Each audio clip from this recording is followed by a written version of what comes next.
Oi, pessoal. Bem-vindos à nossa conversa. Hoje a gente vai, analisar a lição 11 daquele estudo bíblico, sabe? O título já diz muito. Davi no lugar errado e na hora errada. Exato. E o material foca num momento, assim, bem crítico na vida dele, né? Uma figura tão central.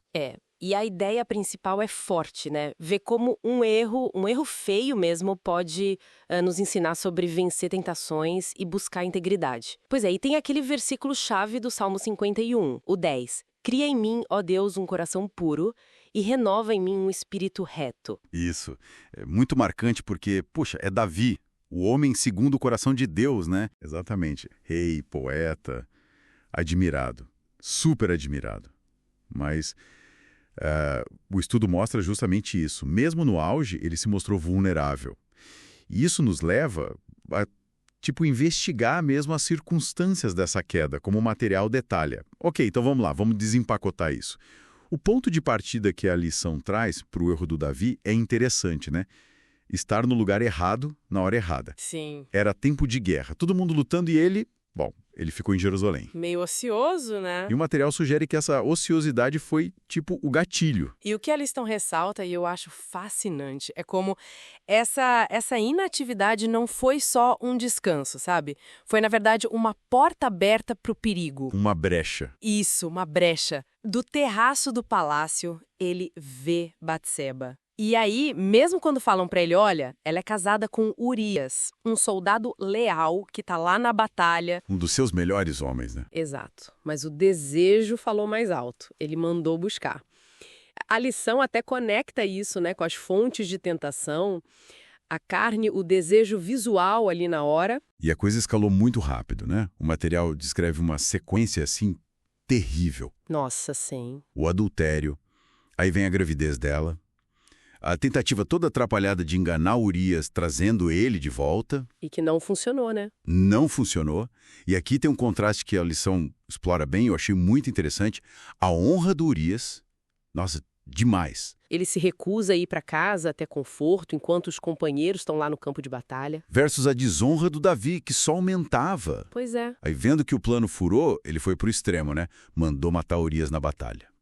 Colocar na linha de frente. Olha, e conectando isso com a visão geral que o estudo apresenta, não foi um deslize, um tropeço isolado, sabe? Não mesmo. Foi uma cadeia de decisões erradas. O material enfatiza isso. Começa com negligenciar o dever, aí cede à cobiça, comete o ato, tenta encobrir e, por fim, o assassinato. Uma bola de neve. Exatamente. A análise sugere que isso mostra bem a progressão do pecado quando a gente não confronta logo de cara e as outras fontes de tentação que a lição cita entram aí, né?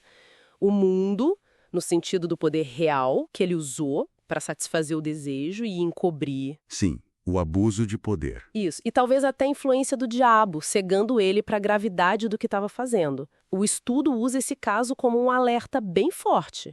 E a situação ficou tão séria que precisou de uma, digamos, intervenção externa, divina, né? O profeta Natã. Deus manda ele lá para confrontar Davi. Isso levanta um ponto que a lição aborda bem, a necessidade de prestação de contas, de responsabilização.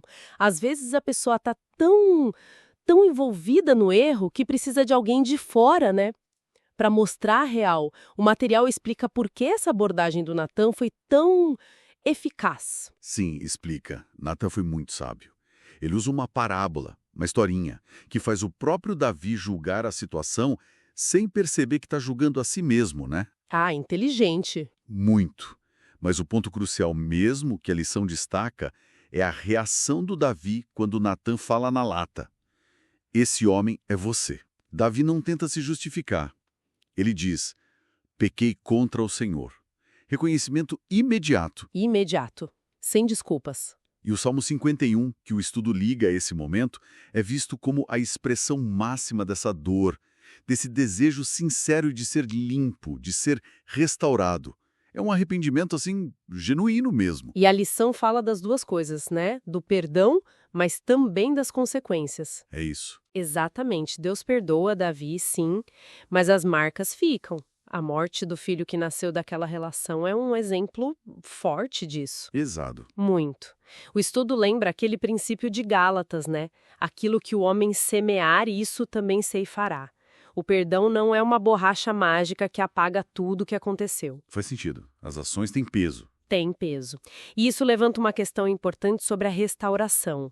Apesar da dor das sequelas que de fato continuaram na família de Davi por um tempo, o material enfatiza que o perdão de Deus restaurou a comunhão dele, trouxe de volta a alegria espiritual que ele expressa lá no Salmo 32. Ah, sim. Então a lição mostra que o recomeço é possível sim, mesmo depois de erros tão graves, sabe? Se houvesse arrependimento verdadeiro. Bom, então, resumindo os pontos principais aqui da nossa análise, né, a experiência do Davi, do jeito que a lição apresenta, mostra que ninguém está imune à tentação. Ninguém mesmo. É verdade. Alerta pra gente sobre os perigos de baixar a guarda, sabe? Da ociosidade, da complacência, especialmente quando a pessoa está numa posição de conforto e de poder. Sim, nesses momentos é que o risco aumenta, né? Exato.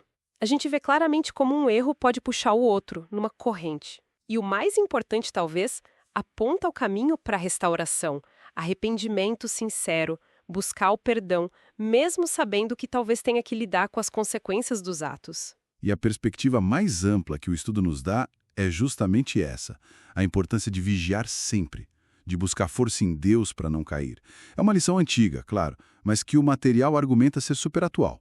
Aprender com os erros dos outros para a gente não cair nas mesmas armadilhas, né? Com certeza. E para a gente fechar, fica uma reflexão que essa história toda do Davi deixa, né? Principalmente ligada àquilo que a lição chama de perigo dos tempos de mar calmo. Boa conexão. Como é que a gente faz, sabe? Nos momentos de aparente sucesso, de tranquilidade na vida, como é que a gente cultiva ativamente essa vigilância espiritual, essa ética que o Davi, naquele momento chave, acabou perdendo? Como evitar que essa calmaria leve a gente para o fundo? Uma ótima pergunta para a gente pensar. É isso. Assim a gente conclui nossa conversa de hoje. Valeu pela companhia, pela troca. Valeu. Até a próxima.